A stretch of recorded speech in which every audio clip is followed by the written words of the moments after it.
Bonjour, je m'appelle Pierre et ceci est le bloc numéro 22 sur mes aventures pour dénicher un terrain off-grid et m'installer off-grid au Portugal.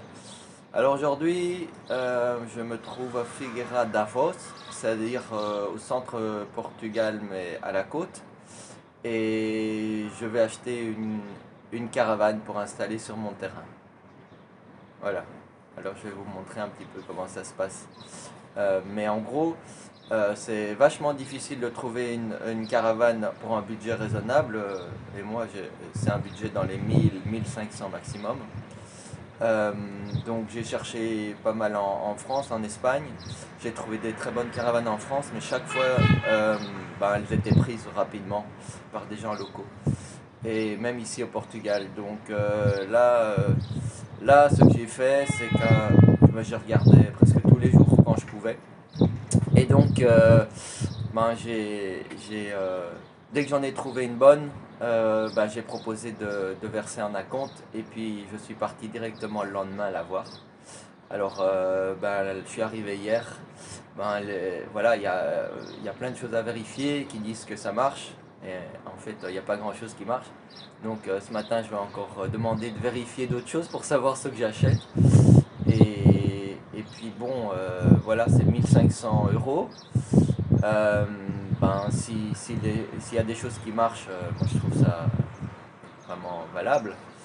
S'il n'y a rien qui marche, c'est juste une coquille vide, peut-être je vais proposer à 1000 euros ou entre les deux. Je trouve ça plus normal, mais on verra. De toute façon, je vais la prendre. Et bon, l'intérieur, ça permettra de faire une chambre et un bureau. Et voici le bébé. C'est une toute petite caravane qui fait un peu moins de 4 mètres. Et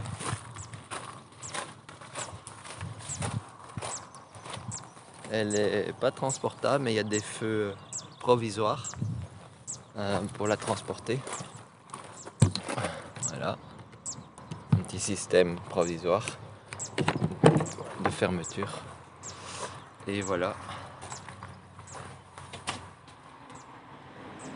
une caravane anglaise. J'adore les caravanes anglaises qui sont pratiques, qui ont plein de rangements. Et voilà, bon, il y a la base qu'il faut.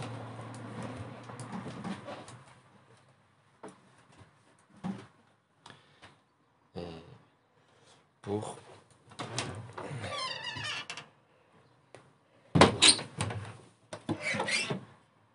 bon, je dois vérifier ce qui fonctionne encore, mais voilà, plein de rangements. Voilà.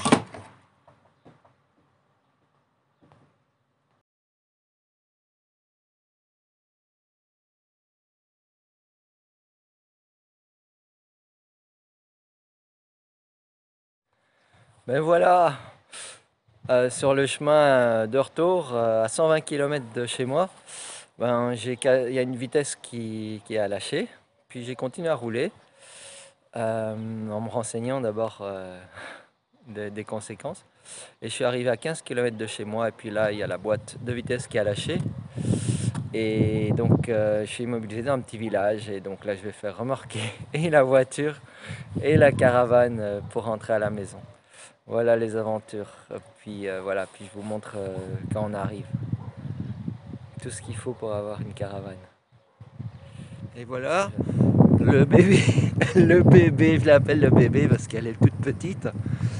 Le bébé est arrivé.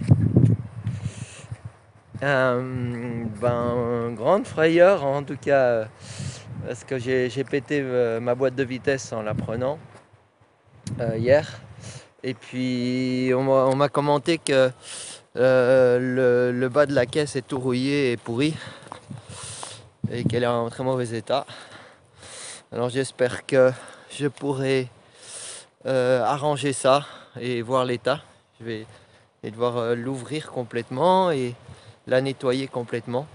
En tout cas, moi je la trouve très très très très chouette.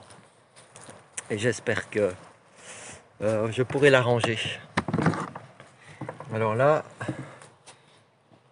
aujourd'hui inspection et début démontage, nettoyage. Pour voir, pour la rendre, elle pue un peu et tout. Elle n'a pas été habitée pendant pas mal de temps. Pour la rendre un peu agréable et sent bon, qu'elle sente bon. Et puis pour voir un peu l'état réel.